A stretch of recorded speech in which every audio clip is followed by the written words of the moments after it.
Peduli Konsumen Meikarta dan seluruh jajaran Bapak Ibu hadirin yang berbahagia. Alhamdulillah wa syukurillah kita disehatkan Allah, bisa bekerja berkarya sesuai dengan tugas dan fungsi kita masing-masing, dan pada siang hari ini kita dipertemukan dalam rapat dengar pendapat umum Komisi 3 DPR RI dengan Gerakan Rakyat Anti Madat serta kumpulan komunitas peduli konsumen Meikarta. Semoga acara kita ini berjalan dengan lancar. Perlu kami sampaikan bahwa rapat ini tidak memerlukan quorum, karena dalam rapat ini kita tidak mengambil keputusan, tetapi hanya menyampaikan aspirasi dan berdiskusi. Maka perkenankan saya membuka rapat ini dan rapat saya nyatakan terbuka untuk umum. Kami menyampaikan terima kasih kepada Ketua Gerakan Rakyat Anti Madat Provinsi DKI Jakarta dan Ketua Perkumpulan Komunitas Peduli Konsumen Meikarta beserta jajaran atas kehadiran Bapak Ibu hadirin sekalian pada siang hari ini. Kami ingin menyampaikan agenda RDPU, yaitu penyampaian aspirasi dan masukan, tanya jawab atau diskusi terakhir penutup. Kami ingin mendapatkan persetujuan apakah rapat kita hari ini bisa kita akhiri pukul 3.15, 1 jam cukup ya, kalau kurang nanti kita tambah lagi.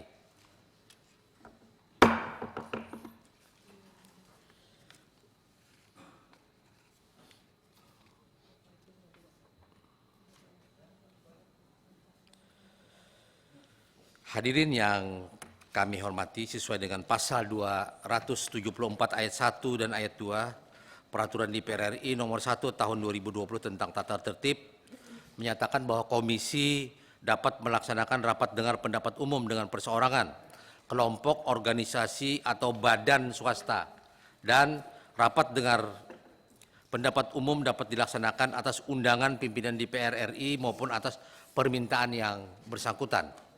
Dalam rangka melaksanakan fungsi pengawasan, Komisi 3 DPR RI telah menerima surat dari Ketua Gerakan Rakyat, saya ulang, Ketua Gerakan Rakyat Anti Madat Provinsi DKI Jakarta.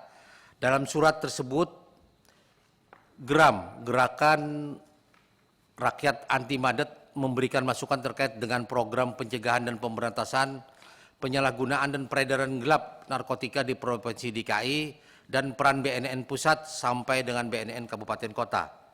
2. Ketua Perkumpulan Komunitas Peduli Komunitas Meikarta yang merasa diperlakukan tidak adil sebagai konsumen PT Mahkota Sentosa Utama. Atas dasar itu, maka Komisi 3 mengadakan RDPU.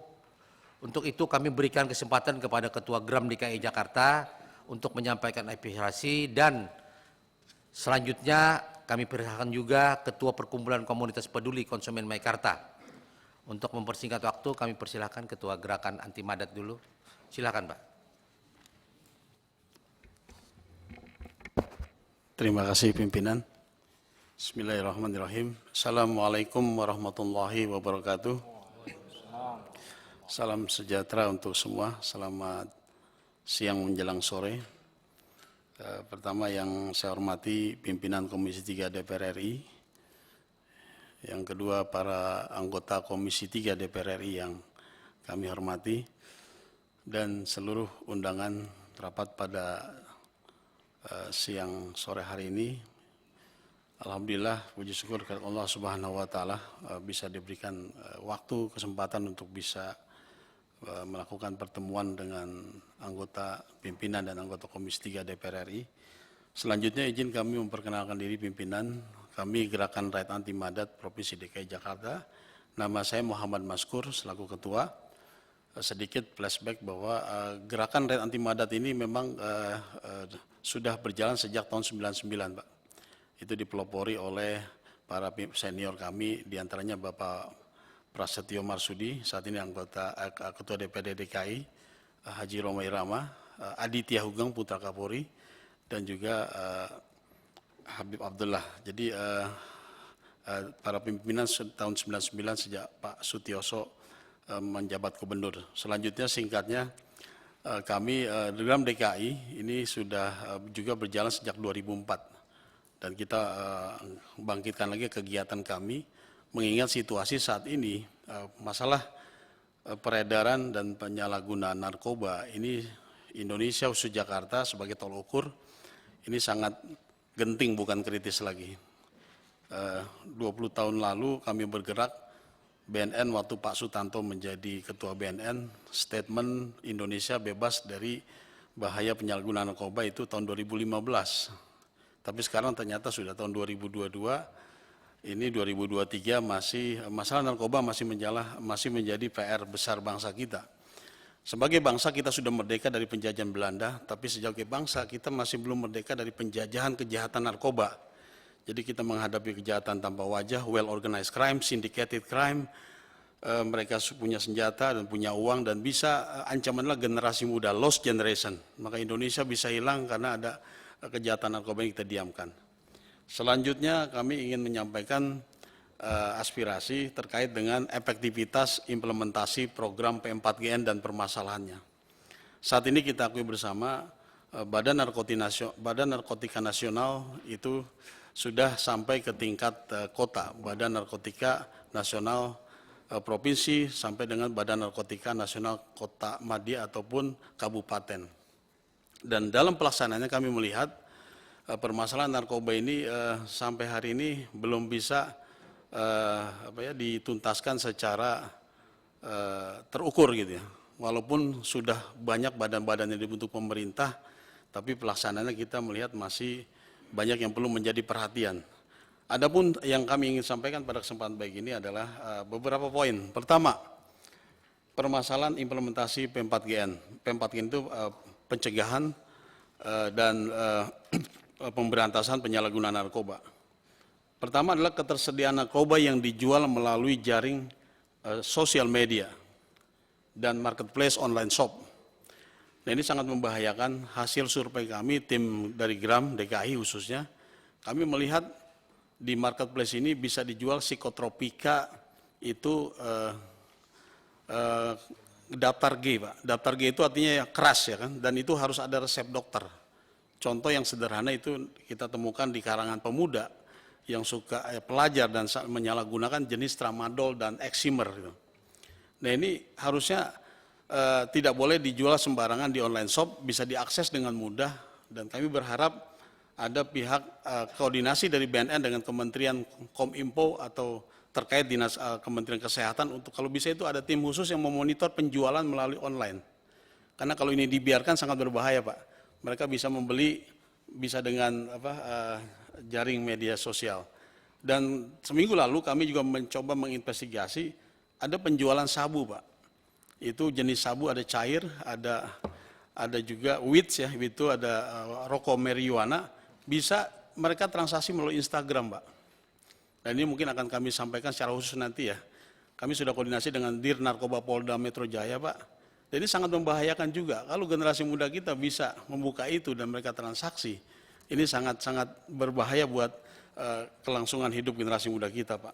Nah, harapan kami ini nanti ada tindak lanjutnya ke depan, Kominfo dan juga Kementerian Kesehatan dan BNN duduk bareng masalah kontrol atau tim cyber khusus penjualan psikotropika melalui jaring sosial media.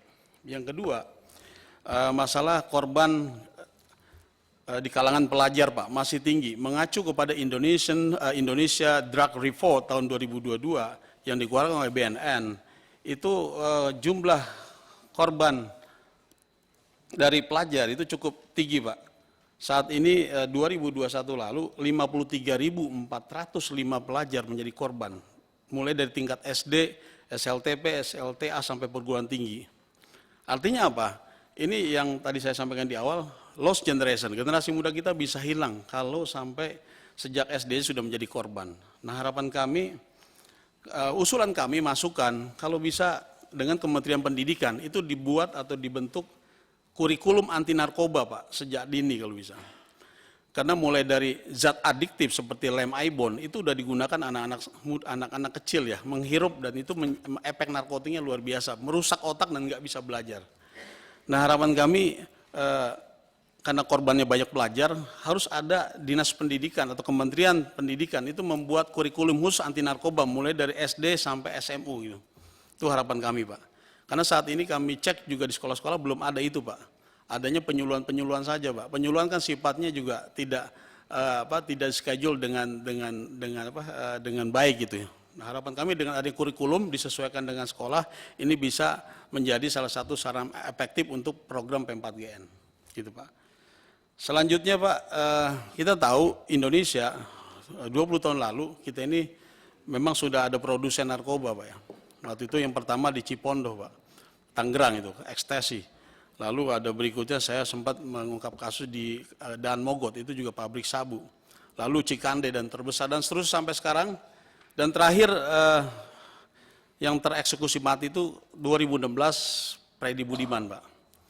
Nah data IDR Indonesia Drug Report 2022 di BNN saat ini ada 140 terpidana mati Pak. 140 orang Pak. Bayangkan 140 orang terpidana mati ini belum dieksekusi mati. Yang terakhir 2016. Nah harapan kami, ya kami mendesak kepada pemerintah supaya yang sudah terpidana mati supaya ada efek jerak, ya dieksekusi lah gitu. Karena kami nggak mau ada korban-korban baru, bahkan para terpidana ini masih bisa berkomunikasi melalui jaringan mereka, ini sangat membahayakan. Itu Pak, jadi terpidana mati 140 orang Pak, datanya kami sudah berikan juga, itu bisa dibuka di Indonesia Drug Report, kopinya juga kami berikan juga Pak. Itu Pak. Yang berikut adalah, iya Pak, di lampiran itu ada Pak. Yang berikut Pak, masalah program P4GN di Jakarta ini ada namanya stigma kampung narkoba Pak. Jakarta itu mulai di Jakarta Barat ada yang disebut Kampung Ambon. Belum lagi ada Kampung Boncos Pak di Selipi. Jakarta Utara ada Kampung Bahari. Ada Pademangan Timur. Di Jakarta Selatan ada Peninggaran, ada Kelurahan Manggarai Selatan. Jakarta Timur ada Kampung Belan, Kampung Susukan. Jakarta Pusat ada Kampung Johar Baru dan seterusnya. Ini sangat membahayakan. Kami bergerak dari Geram itu sejak 2004, yang namanya Kampung Ambon, itu setiap bulan dirazia oleh aparat kepolisian. Terakhir minggu lalu, kami koordinasi dengan kepolisian, curhat ke polisi adalah begini, setiap saya razia ada terus Pak, kata dia. Padahal waktu itu sudah ada Satgas BNN, ya kan, udah ada Satgas terpadu, tapi stigma kampung narkoba masih sampai hari ini belum tuntas. Nah yang menjadi masukan kami, supaya BNN dan Polri harus mengkaji ulang program P4GN-nya Pak, untuk permasalahan wilayah rawan narkoba dengan pendekatan komprehensif. Jadi pendekatannya jangan cuma korektif, menindak, menangkap, menahan, tapi di pendekatannya adalah secara komprehensif dengan pendekatan sosial, budaya, ekonomi. Nah di asesmen kampung tersebut sehingga bisa menjadi solusi yang komprehensif. Kalau sekedar menangkap saja itu tidak bisa menyelesaikan permasalahan Pak. Itu harapan kami. Yang berikut masalah tes urin, Pak. Nah, bicara P4GN, saat ini di laporan BNN juga, itu di Jakarta sendiri baru dilakukan 3.343 peserta yang dites urin, Pak. Padahal kalau saya hitung, nggak usah penduduk Jakarta lah, Jakarta 10 juta lebih. Itu jumlah camat, lurah, RT, RW, FKDM, se-DKI sejumlah 38.604 orang, Pak. Coba kalau RT RW itu harusnya dicek juga tuh di tes urin untuk pencegahan gitu ya. Nah BNN juga harusnya bisa mengarahkan ke sana karena saya yakin BNN punya anggaran yang cukup ya kan.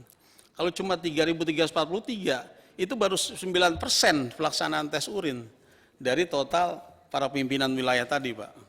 Kalau dari total penduduk Jakarta itu di bawah 1%. Artinya saya pikir P4GN ini belum mencapai targetnya gitu Pak. Terakhir masalah izin penjualan minuman beralkohol, Pak. Saat ini sudah ada Perpres ya, Peraturan Presiden nomor 49 tahun 2021 tentang perubahan atas Peraturan Presiden nomor 10 tahun 2021 tentang bidang usaha penanaman modal. Di sini ada, Pak, di pasal 6 itu ada perdagangan besar minuman beralkohol atau distributor KBLI 6333. Ada perdagangan eceran minuman keras atau beralkohol ini, KBLI 47221, ada perdagangan eceran kaki 5 minuman keras, KBLI 47826. Yang terjadi di masyarakat Pak, saat ini warung-warung toko miras ini kok bisa dijual di pemukiman padat penduduk gitu. Yang pada notabene-nya kampung itu ada tokoh masyarakat, tokoh ulama, ada masjid ya kan, tempat ibadah. Harusnya ini bisa dikontrol dengan baik. Nah, ketika kami telusuri kenapa, why this happen, kenapa ini terjadi? Ternyata analisa permasalahannya adalah ini dikeluarkan perizinan melalui PTSP Pak. Pelayanan terpadu satu pintu di tingkat kota. Dan itu sebenarnya syarat pengecer pun harus ada izin tertulis tempatnya dari wali kota atau bupati. Tapi prakteknya Pak mereka nggak ada itu dan nggak ada verifikasi faktual. Petugas PTSP bayangkan cuma di ruangan itu ya, nggak lihat langsung itu. Harusnya dilihat kalau tempat jualan dekat tempat ibadah harusnya kan menjadi pertimbangan. Jangan dikeluarkan izin tersebut. Yang ada masyarakat cuma resah dan sebagainya. Karena ketika ketersediaan minuman keras atau beralkohol ini diaksesnya sangat dekat dengan warga, ini sangat menimbulkan potensi kerawanan kriminalitas dan kerawanan sosial Pak.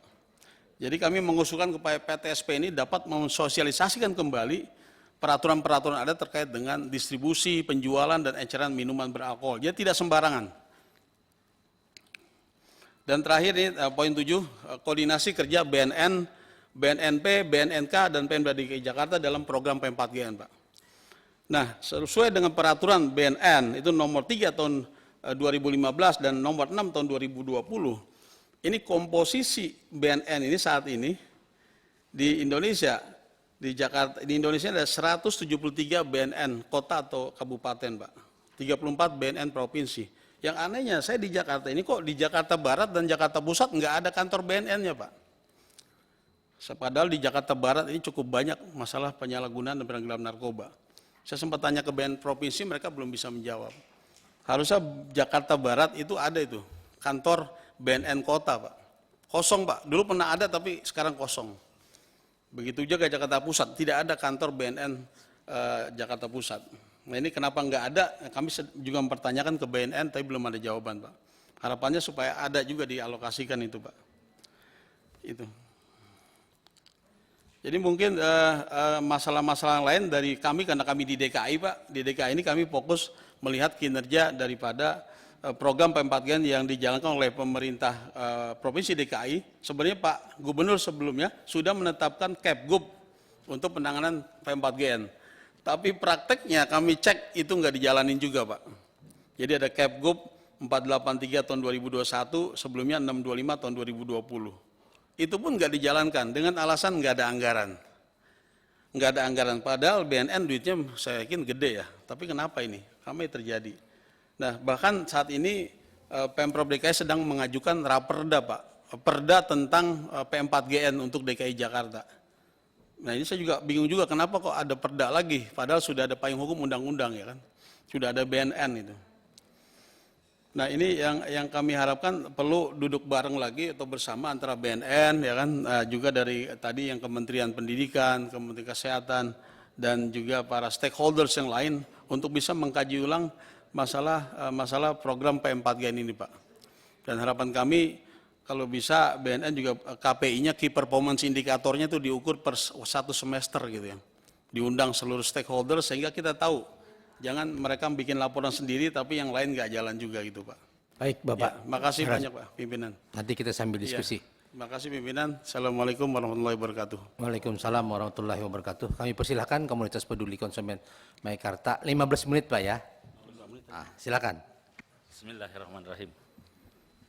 Assalamualaikum warahmatullahi wabarakatuh. Salam sejahtera bagi kita semua ya, semoga sehat semua. Yang terhormat Bapak Wakil Ketua Komisi 3 ya, Bapak Pangeran Hairul Saleh, terima kasih atas izinnya, beserta jajaran anggota Komisi 3 yang kami hormati. Izinkan pada kesempatan ini saya menjelaskan mengenai permasalahan dari para konsumen pembeli unit apartemen Meikarta. Jadi perkumpulan komunitas peduli konsumen Meikarta itu kebetulan saya sendiri sebagai ketuanya Pak, dengan Aib Mulyana, dan sudah berbadan hukum ya.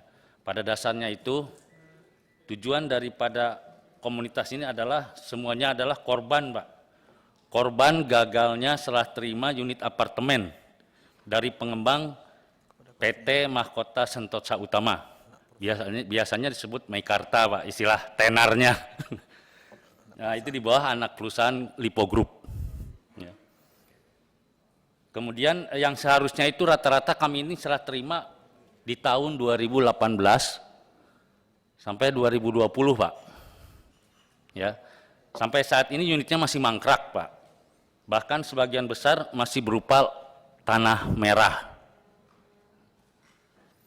Nah, sejak gagalnya serah terima, konsumen sebelumnya secara perorangan itu terus mendatangi kantor PT MSU, Pak. Ya, baik itu yang konsumen membeli secara cash maupun secara kredit pembelian apartemen atau KPA ya, melalui bank ya, untuk menanyakan kepastian unitnya, Pak. Ya. Tapi jawabannya selalu kami katanya berkomitmen untuk meneruskan pembangunan, itu aja. Ya. Namun tidak ada kepastian penyelesaian unitnya.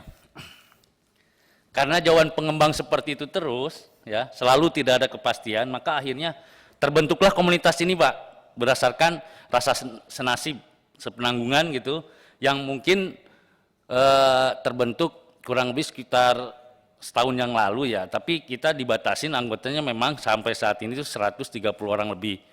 Yang mau masuk banyak sih.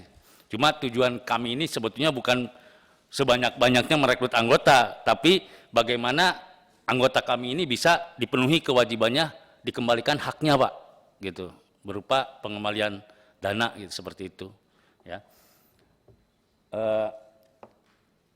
130 orang itu anggota kami itu dari puluhan ribu, Pak, puluhan ribu konsumen apartemen Meikarta di luar sana ya, bergerak serentak mengadu. Kemarin itu kebetulan kami mengajukan ada aksi demonstrasi lah ya, unjuk rasa, Pak ya, karena setelah kami berupaya secara persuasif mendatangi kantor pengembang, itu masih jawabannya itu seperti itu. Akhirnya, wah, udah kita mengadu ke wakil rakyat, wakil kami, seperti itu, Pak, tujuannya.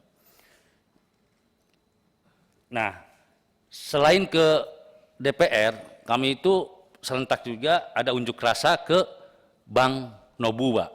Yang kebetulan itu Bank Nobu itu salah satu daripada masih anak perusahaannya pengembangnya, yaitu PT MSU. Seperti itu. Itu yang KPA khusus kemarin. Karena merasakan betapa beratnya dengan beban cicilan. Jadi unitnya nggak ada, tapi nyicil harus terus, Pak. Seperti itu. Nah, ataupun uang kita yang cash itu, terutama yang cash itu ada yang sejak tahun 2017 itu sudah hard cash, Pak. Tapi sampai saat ini itu bangunannya belum ada unitnya, seperti itu. Jadi kesimpulannya tidak ada kejelasan dan kepastian unitnya. Ya.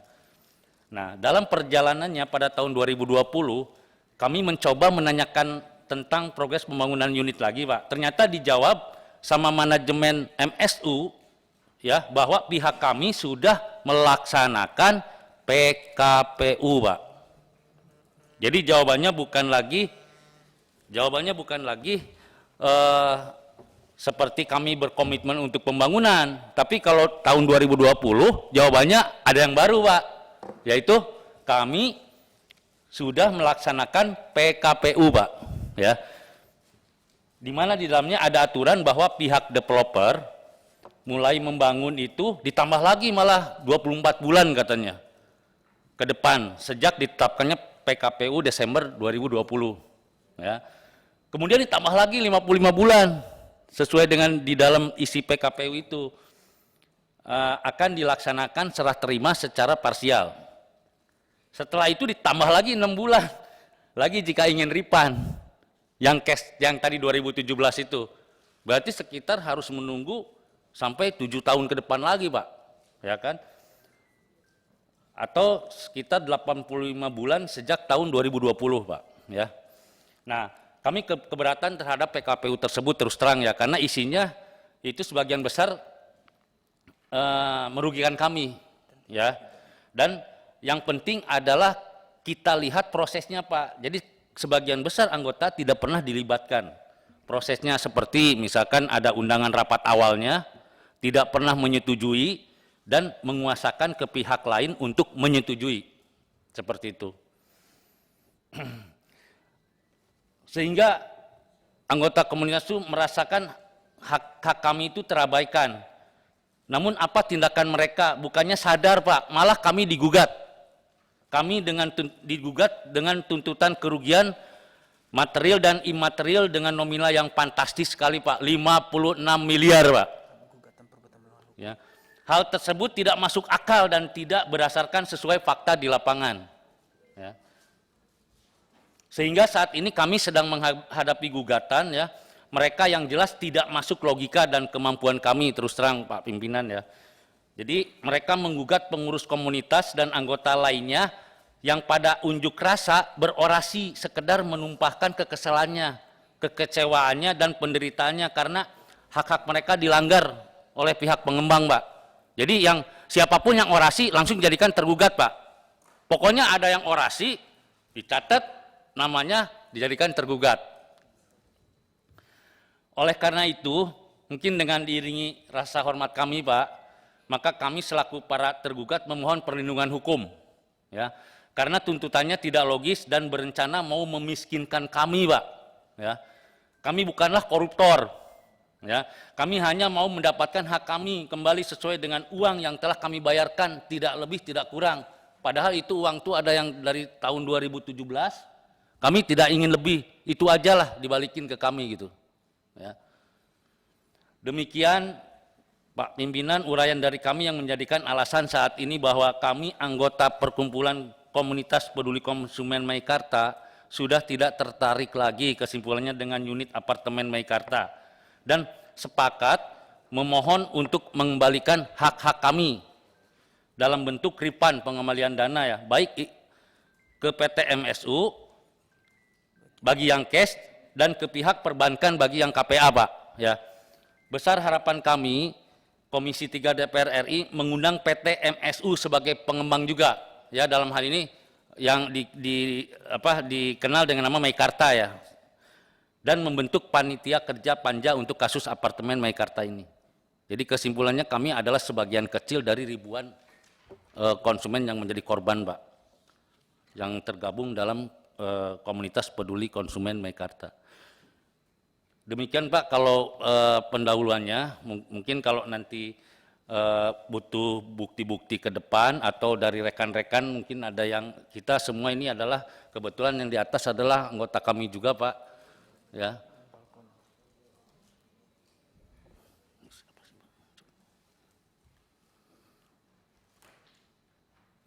Yang di belakang kemudian sebagian pengurus kami, Pak. Jadi mudah-mudahan dengan harapan kami Bapak bisa menjembatani dalam masalah ini sehingga timbul suatu mufakat, Pak. Demikian. Akhirul kata mungkin assalamualaikum warahmatullahi wabarakatuh. Terima kasih. Waalaikumsalam warahmatullahi wabarakatuh.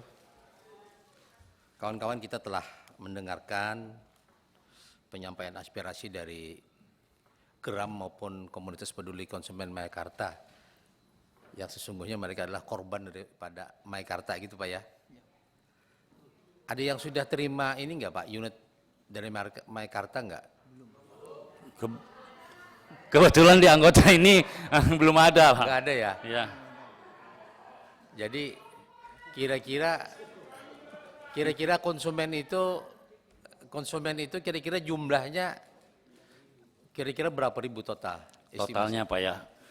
Jadi ini sebagai gambaran kasar, katanya, baru katanya, karena belum diselidiki, ya, di pengadilan niaga, itu yang menandatanganin homologasi PKP itu katanya 15.800-an. 15.800. Nah, itu yang ketahuan, ya, ceritanya yang terdaftar lah gitu kan. Iya. Tapi saya yakin di luar itu masih banyak, Pak. Oke. Jadi kami hanyalah sebagian kecil yang mencoba untuk mengusahakan hak kami, Pak. Baik, Bapak. Kita telah mendengarkan. Kita kiri kanan aja, ya. Silakan, Pak Santoso.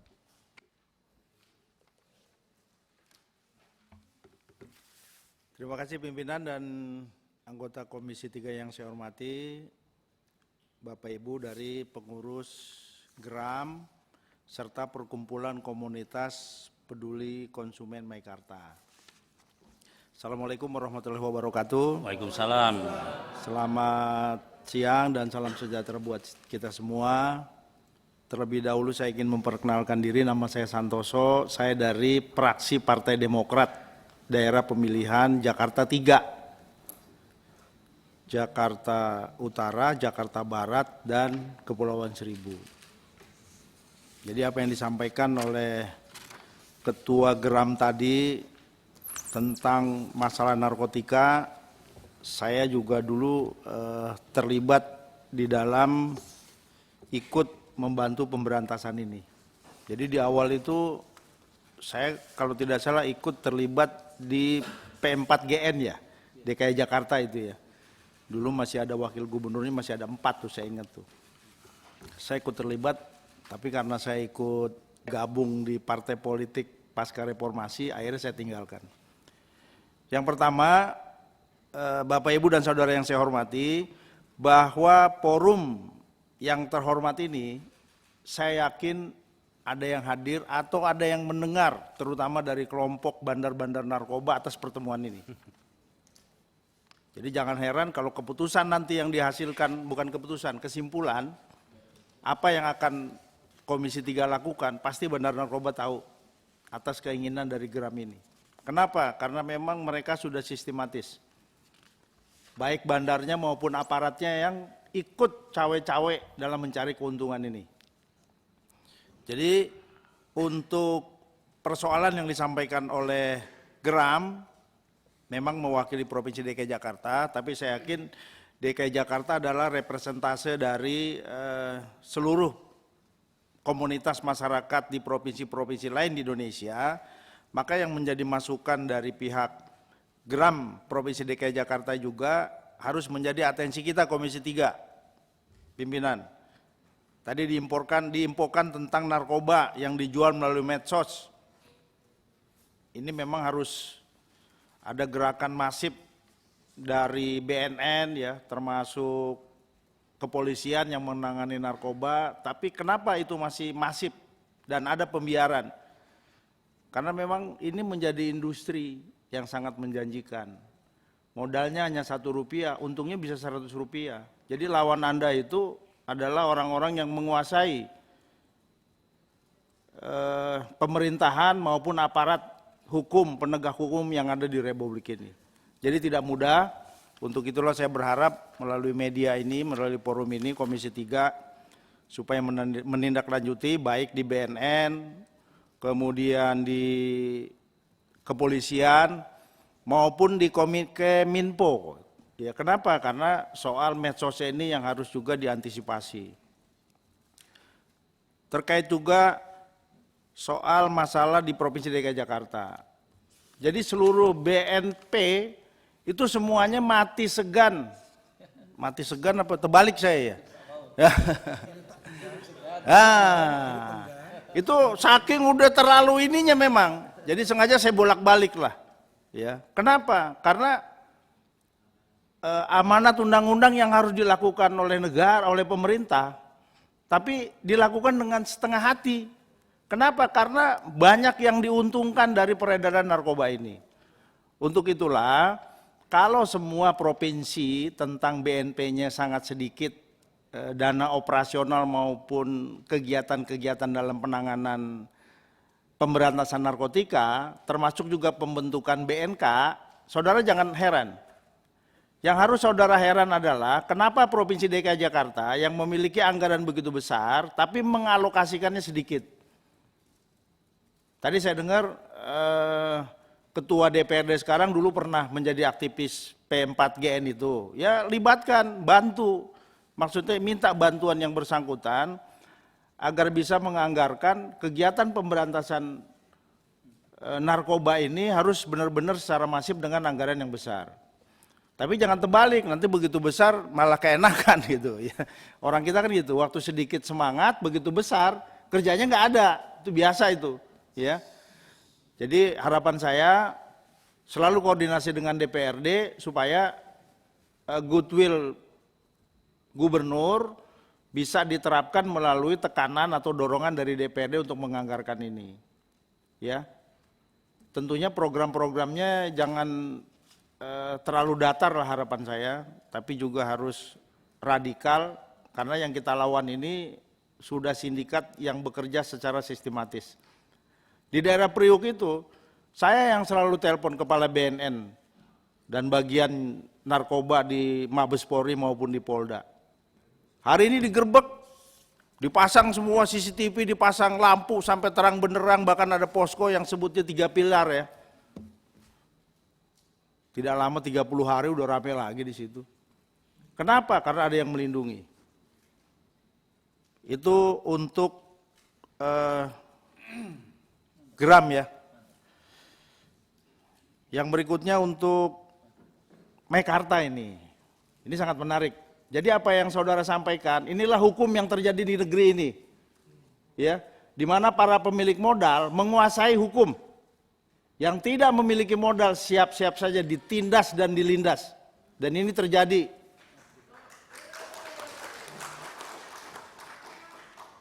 Mungkin kalau saya waktu itu tergoda, saya ikut juga dan saya akan menjadi bagian dari orang yang korban. Karena marketingnya memang masif. Ya. Masif itu, Pak, ini bagus begini. Ternyata sekarang tidak dibangun. Iya, bayangkan coba. Orang diwajibkan untuk membayar setiap saat, tapi tidak ada jaminan kapan dia mendapatkan bangunan itu.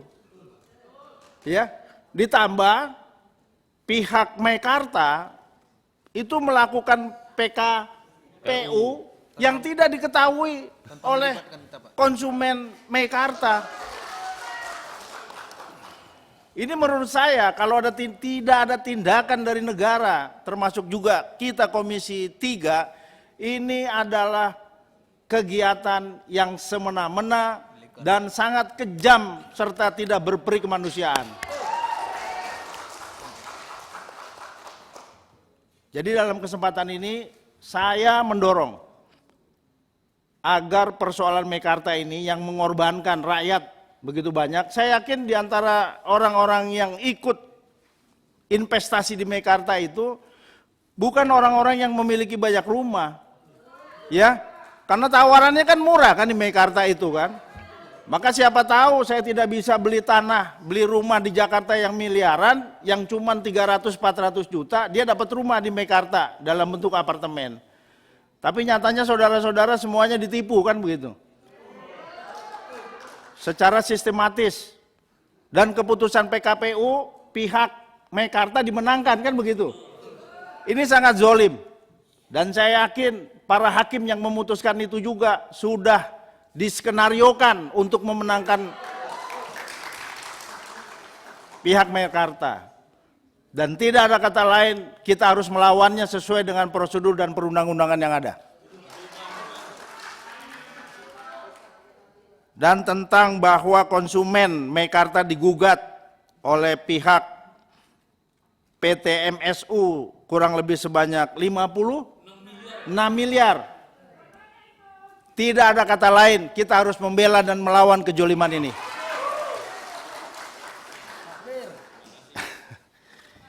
Ya, sekali lagi ini bukan mohon tenang saudara-saudara, ini bukan retorika saya semata-mata memperjuangkan ini karena mau pemilu, enggak.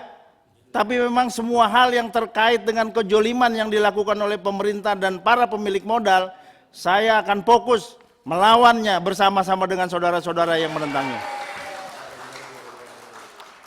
Terima kasih. Terima kasih. Assalamualaikum warahmatullahi wabarakatuh. Pak Santoso, selanjutnya kami persilahkan. Pak Johan Budi, silakan. Beliau mantan KPK. Baik, terima kasih Ketua. Assalamualaikum warahmatullahi wabarakatuh. Yang saya hormati pimpinan Komisi 3, anggota Komisi 3, yang saya hormati Bapak dan Ibu dari Gerakan Rakyat Anti Madat dan juga komunitas peduli konsumen Meikarta. Tadi Pak Santoso sudah menyampaikan, saya kira tidak hanya Pak Santoso, Pak Ketua, saya kira semua yang hadir di sini juga punya semangat yang sama. Bapak dan Ibu sekalian, konsumen Meikarta, jadi sama semua gitu. Jadi kalau sama harusnya saya ditepuk tangani juga dong.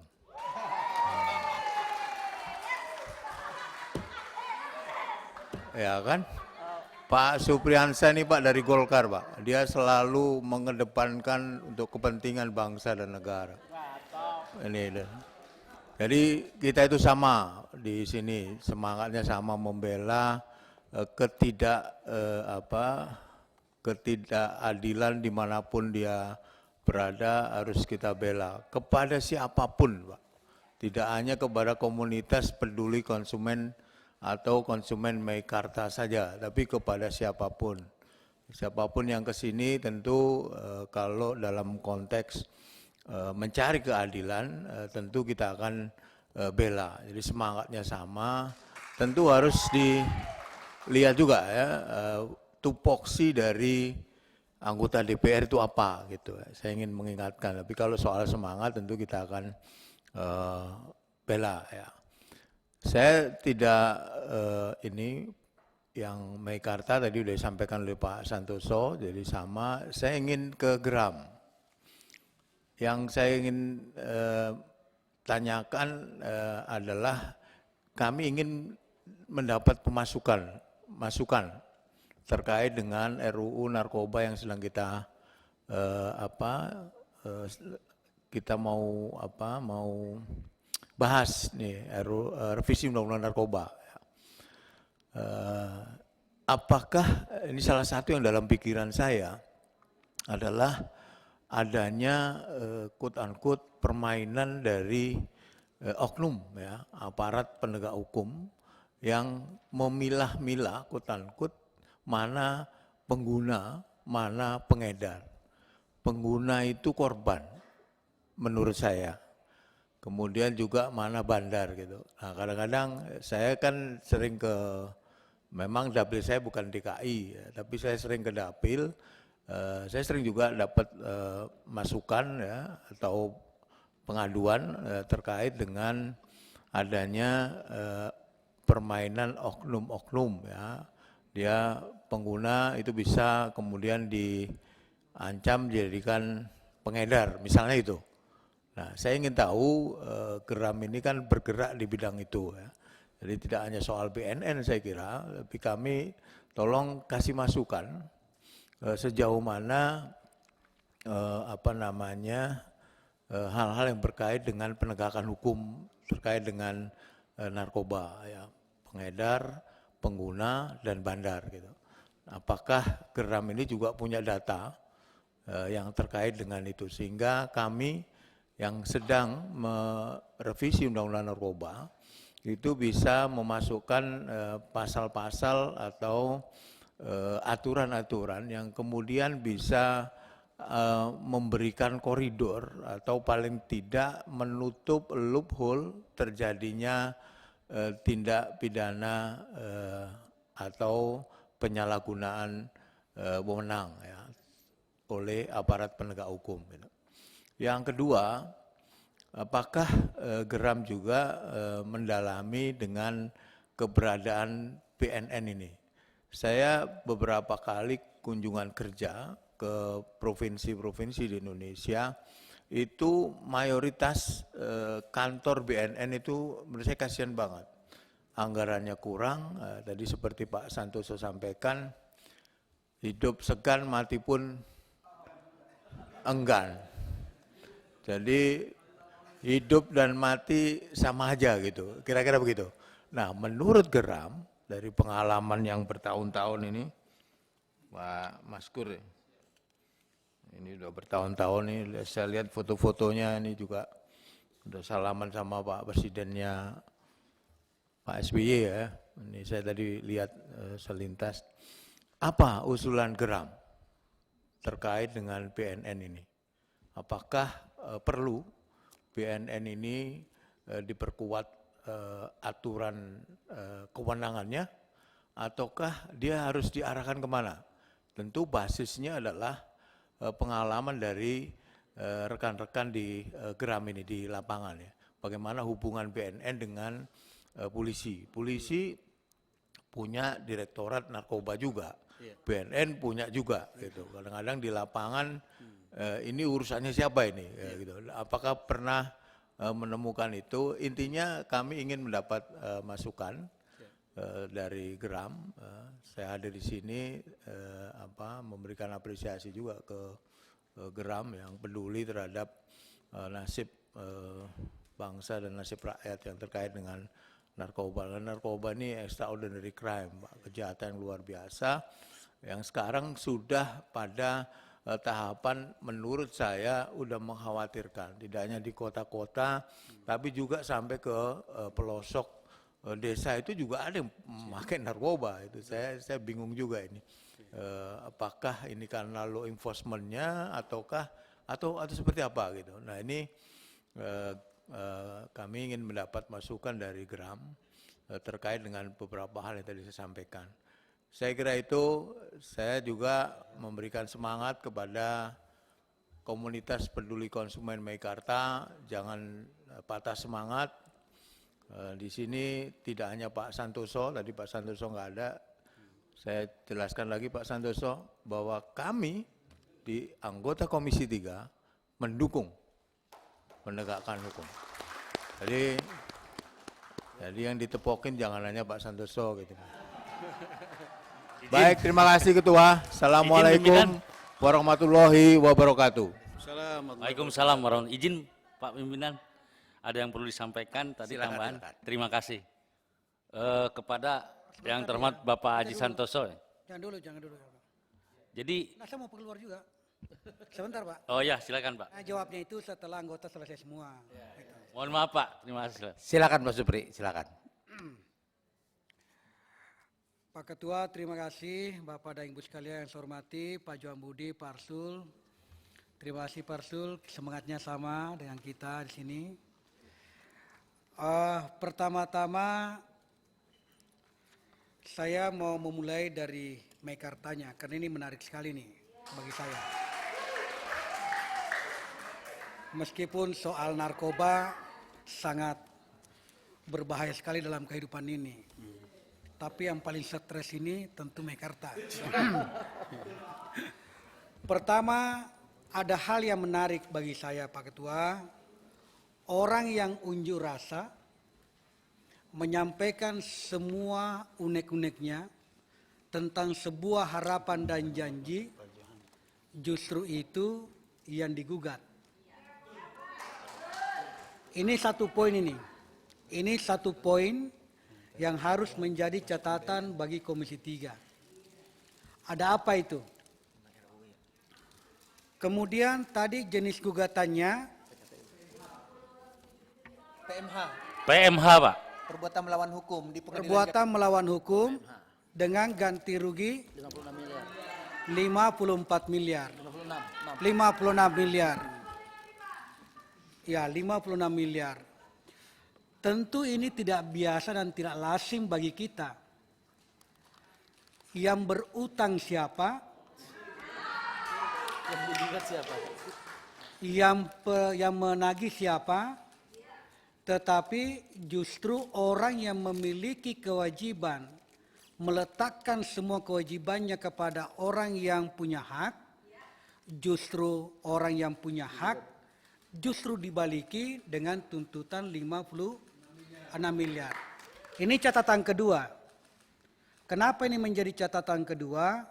Karena ini penting bagi kita, apakah perlu kita melibatkan aparat penegak hukum nanti ini atau tidak perlu melibatkan aparat penegak hukum dalam persoalan seperti ini. Karena saya akan runut ini. Karena ini kan aneh bagi saya ini Pak Ketua. Siapa sebenarnya yang ngawam prestasi di sini?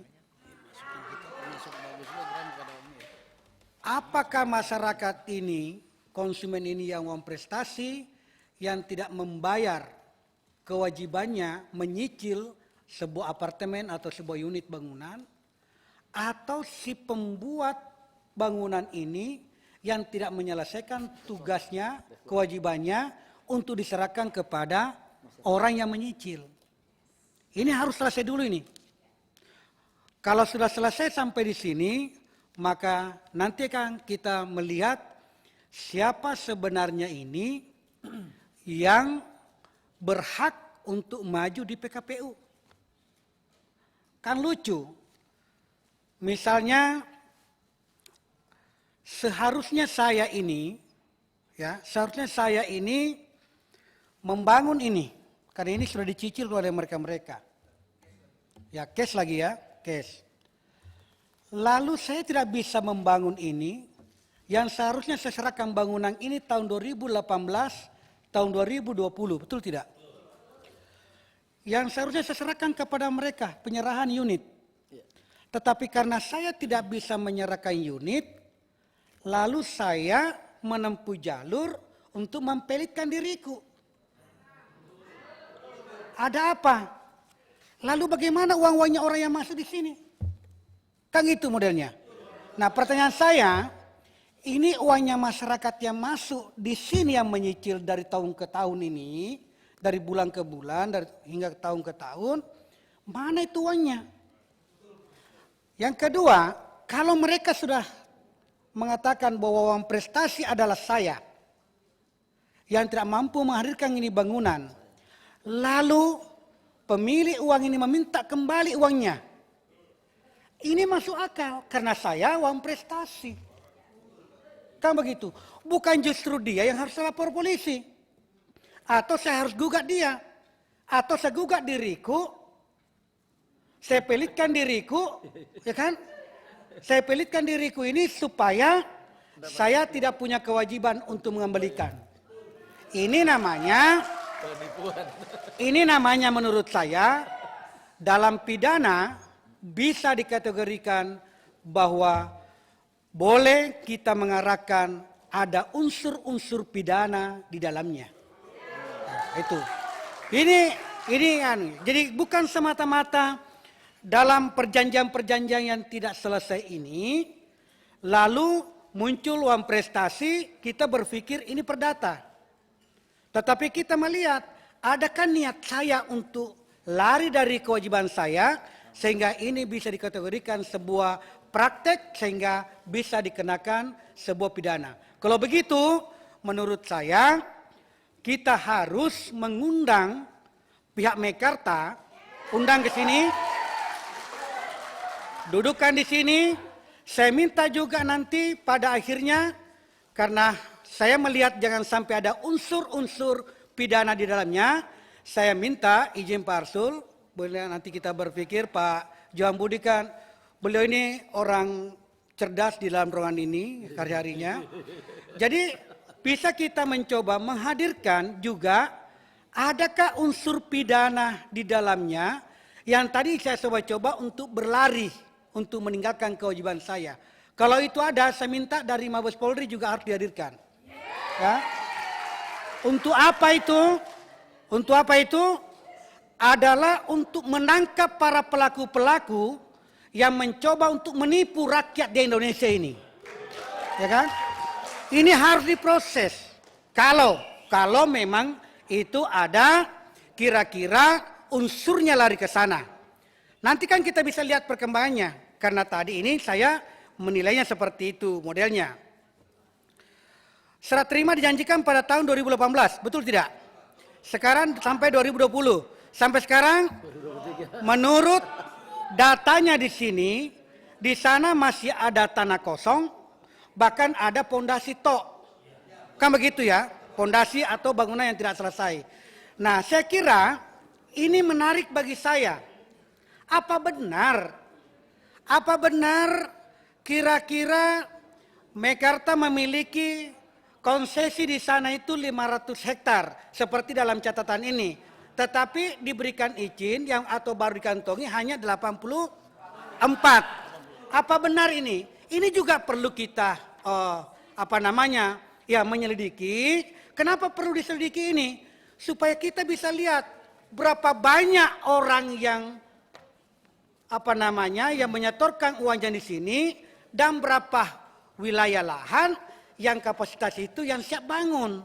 Nah, di sini semua ini bisa kita lihat nantinya Pak Ketua. Saya kira menurut pandangan-pandangan saya ini terakhir bisa menjadi perhatian bagi kita tentang perubahan desain. Ini juga ada perubahan desain yang saya baca. apakah pada perubahan desain ini yang telah dibuat oleh mereka sudah ada perjanjian lebih awal dengan masyarakat atau user, ya kan? Tidak ada. Apakah ada perjanjian user dengan mereka ini, penjual ini lebih awal tentang desain awal? Tidak ada juga. Desain akhir misalnya yang sekarang ini yang mau diubah, ada juga, ada tidak ada? Tidak ada. Nah, kalau menyangkut masalah desain ini kan biasanya kalau kita mau membeli satu unit misalnya, ada desain tawaran kepada kita. Itu yang saya maksudkan. Apakah ada desain awal itu? Ada tidak ada? Untuk maaf Pak, untuk awal tuh ada. Awal ada. Okay. Ada awal ada, Ya, tapi oke, cukup itu, cukup perubahan itu. tidak dikasih tahu kita. Oke. Ya. Desain awal ada, tetapi ketika ada perubahan tidak ada penyampaian. Ya, itu yang saya maksudkan. Ini juga perlu ditelusuri. Kenapa? Karena orang membeli pada saat itu ada namanya model dan luas. Mengubah luas berarti mengubah harga. Kan begitu modelnya. Kalau desain tok diubah, saya kira itu bisa dibicarakan.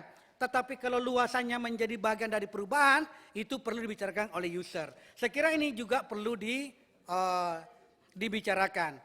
Kesemuanya ini saya bungkus ini Pak Ketua, bahwa saya termasuk orang yang sangat tertarik sekali ketika melihat iklan-iklan, kemudian berita-berita TV di waktu itu. Saya menganggap bahwa saya jempol ini seorang pengusaha atau beberapa pengusaha yang mencoba untuk membuat sebuah tempat yang baik. Sehingga kepadatan Jakarta bisa pindah sebagian ke sana. Saya termasuk salut. Saya ini justru merinding bulu-bulu saya ketika saya mendengarkan bahwa ini tidak jadi, lalu proses tidak jadinya ini juga justru terbebani para user-user ini. Ini yang sangat miris bagi saya. Saya kira ini perlu kita selesaikan, jangan sampai berlarut-larut. Kemudian saya ke Gerakan Rakyat Anti Madat, GERAM. GERAM ini adalah sebuah lembaga swadaya masyarakat atas kepeduliannya, lalu membentuk sebuah kelompok lalu berbuat dalam rangka mencegah terjadinya peredaran gelap, narkoba dan sejenisnya. Apa yang dirasakan kawan-kawan GERAM ini sama juga yang kami rasakan. Kegelisahan itu ada juga kepada kami. Saya hanya mau menyampaikan bahwa Pak Presiden pun sudah menyatakan pada tahun 2015 kalau tidak salah itu mulai itu dikatakan bahwa Indonesia ini boleh dikatakan darurat narkoba. Sampai tahun sekarang ini juga dinyatakan pemerintah bahwa ini bisa dikategorikan sebagai darurat narkoba. Kenapa? BNN melaporkan bahwa dalam satu hari sudah ada 50 orang meninggal dunia setiap harinya. 40 sampai 50 orang meninggal dunia setiap hari. Kemudian dilansir lagi bahwa ada kurang lebih 18.000 orang meninggal dunia dalam setahun. Nah, ini jumlah angka yang sangat fantastis. Menurut saya darurat itu benar. Olehnya itu, terima kasih teman-teman GERAM.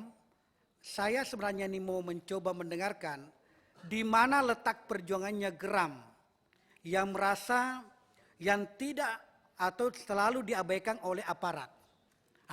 Berikan infonya kepada kita supaya kita bisa memperkuat. Kenapa? Karena teman-teman di GERAM ini kan setiap saat bisa melihat suasana di sana, di dalam masyarakat, kehidupan masyarakat. Saya yakin dan percaya karena saya dulu waktu sebelum jadi anggota DPR, saya ketua Granat Makassar ketua gerakan anti narkotika Granat di Makassar di waktu itu, ya bersama dengan Henry Oso Diningrat kalau di pusat. Tetapi setelah saya menjadi pengacara, kemudian menjadi anggota DPR, akhirnya juga sama dengan beliau, saya ketinggalan lagi secara spesifik untuk urus itu. Makanya saya senang sekali sama GERAM karena saya sudah paham benar gerakan-gerakannya Geram ini sejak dari dulu. Saya paham benar, karena kita sama-sama berjuang di lini yang sama. Nah, saya kira itu berikan gambaran kepada kami suatu saat jika ada langkah-langkah yang akan dilakukan oleh Geram, lalu ada kendala-kendala yang dihadapi, sampaikan kepada kami supaya kita bisa bersinergi, karena satu tujuan kita untuk bagaimana mencegah terjadinya peredaran gelap narkotika yang ada di tengah-tengah masyarakat kita ini. Saya kira itu Pak Ketua, terima kasih. Saya akhiri, Assalamualaikum warahmatullahi wabarakatuh. Baik. Pak Arsul, silakan. Terima kasih Pak Ketua, Pak Pangeran Hairul Saleh. Assalamualaikum warahmatullahi wabarakatuh. Selamat siang, salam sejahtera untuk kita semua. Yang saya hormati, Bapak Ibu dari komunitas peduli konsumen Meikarta, yang hebat luar biasa tanpa mengenal lelah memperjuangkan hak-haknya. Yang saya hormati teman-teman dari Geram, tentu saya ingin menyampaikan ucapan terima kasih dan apresiasi. Siang hari ini sudah berkenan untuk berkunjung ke rumah rakyat. Ya. Menjadi satu bagian dari tugas kami memang untuk memperjuangkan apa yang memang menjadi hak dari masyarakat. Tadi mulai dari Pak Santoso, Pak Johan Budi, dan Pak Dr. Supriyansa, ya, itu telah menyampaikan dengan penuh semangat.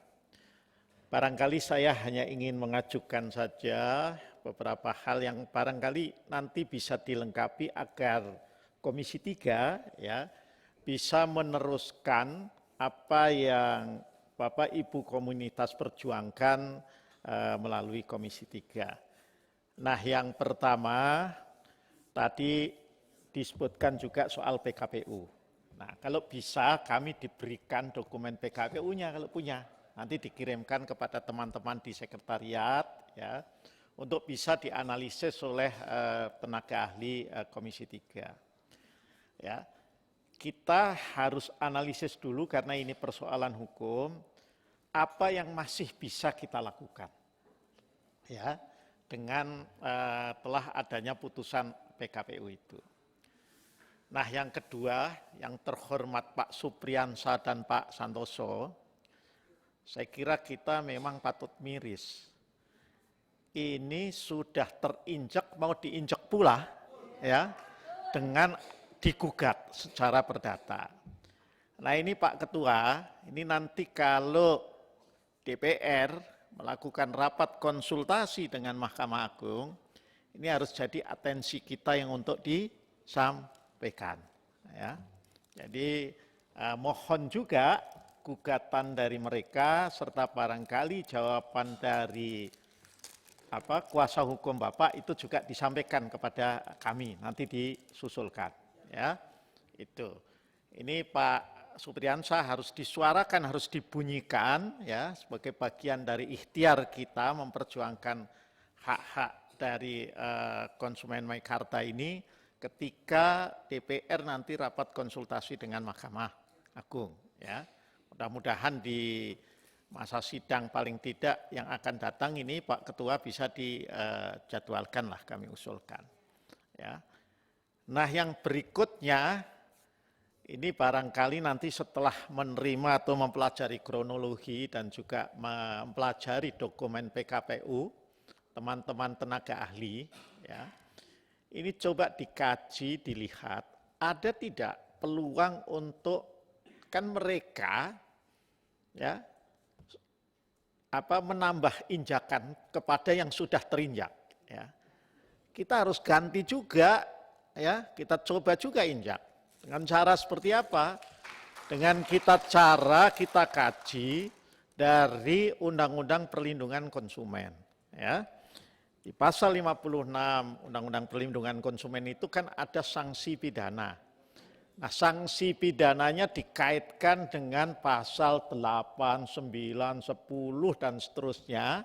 Itu nanti bisa kita baca di Undang-Undang Konsumen yang tahun 1999 itu. Nah, jadi nanti setelah dilengkapi, kita minta teman-teman tenaga ahli juga, dan juga tenaga ahli para anggota Komisi 3 untuk melihat. Kalau memang ada, kalau ini berandai-andai dulu ya, ada peluang ya untuk mempidanakan pengurus termasuk yang dulu-dulu pengelola. Kalau perlu nanti Pak Dr. Supriyansa mengantar perwakilan ini mengadu ke Bareskrim Polri. Itu. Ya, apalagi baru datang ini Pak Dr. Habibur Rahman ya. Bentar lagi ini iya. Ya. Ini enggak main-main ini Pak. Wakil Ketua Umum Partai Gerindra, itulah. Itu calon presidennya Pak Prabowo yang jelas. Itu, ya. Kalau ini Ketua Golkar, calon presidennya Pak Erlangga Hartarto, saya tahu. Kalau yang sebelah saya ini calon presidennya Pak Ganjar Pranowo, saya tahu. Salah. Itu. Ya, jadi itu.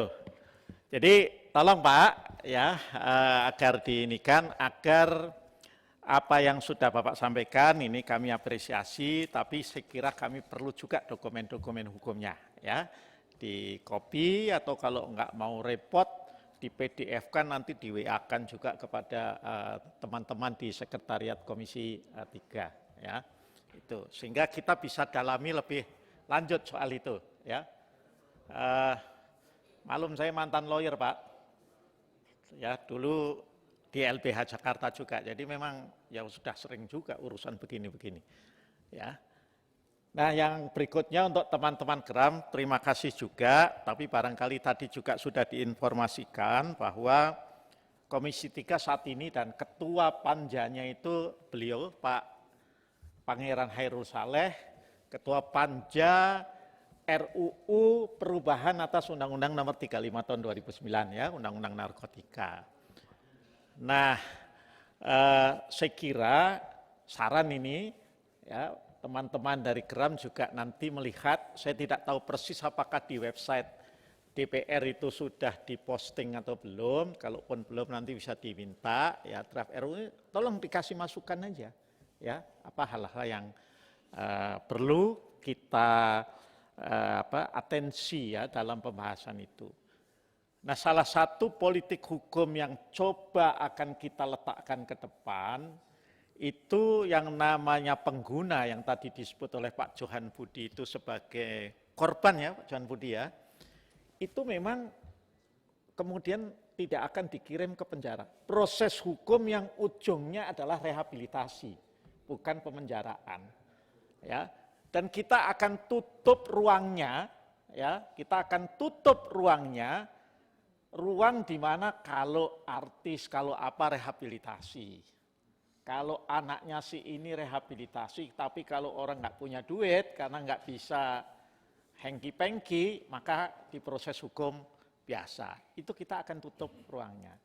Nah, membedakan apakah seseorang itu penyalahguna atau dia patut dicurigai juga selain penyalahguna juga pengedar, nanti kita akan atur tentang maksimum kepemilikan yang ada pada dirinya ketika ditemukan. Ya. Nah, jadi itu hal-hal yang kita akan atensi.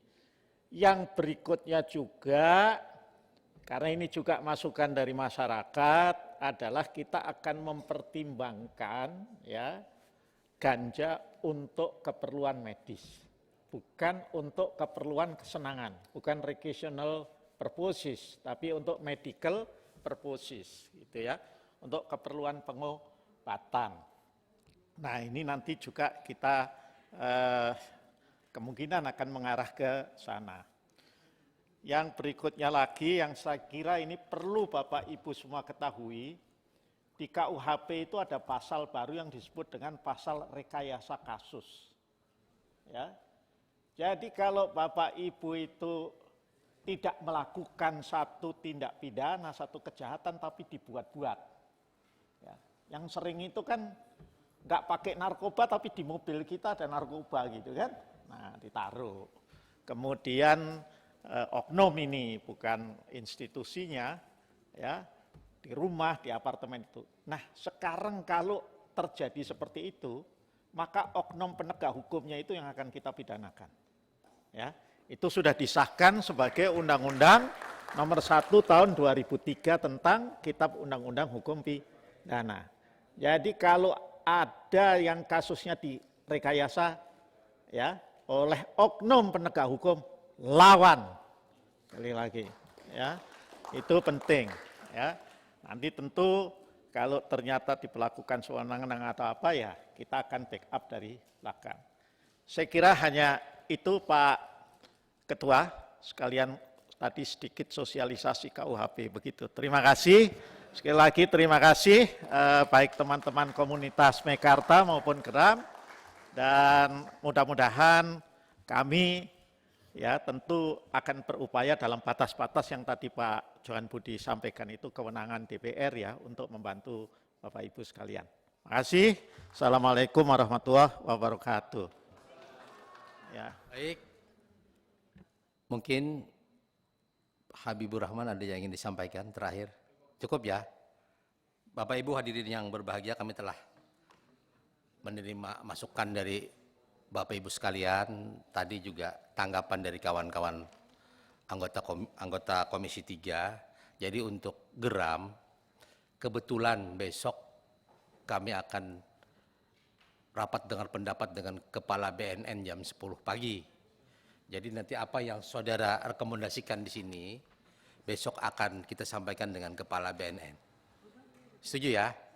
Nah, untuk komunitas peduli konsumen Meikarta, nanti kami akan mencoba memanggil Bang Nopo sekaligus Meikarta sendiri.